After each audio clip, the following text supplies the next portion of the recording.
Megawati Soekarnoputri turut berduka cita atas meninggalnya Wakil Presiden ke-9 RI Hamzah Has. Ketua Umum PDI Perjuangan ini lantas mengungkapkan sosok Hamzah saat mendampinginya menjabat sebagai Presiden kelima. Megawati mengaku sedih kehilangan sosok sahabat sejatinya yang sama-sama berjuang pada masa pemerintahannya dulu. Hal ini diungkapkan oleh Sekretaris Jenderal PDIP Hasto Kristianto. Dikatakan Hasto, kabar duka itu membuat Megawati mengenang masa-masa berjuang saat didampingi Hamzah.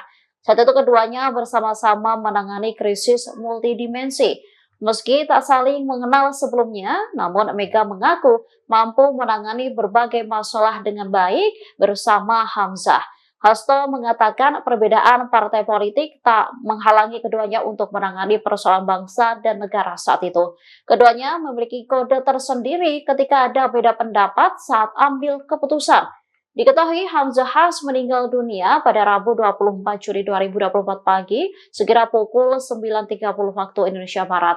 Wapres ke-9 RI ini meninggal saat hendak menunaikan sholat duha. Presiden Joko Widodo didampingi putranya Gibran Rakabuming Raka juga turut hadir ke rumah duka. Download Tribun X sekarang, menghadirkan lokal menjadi Indonesia.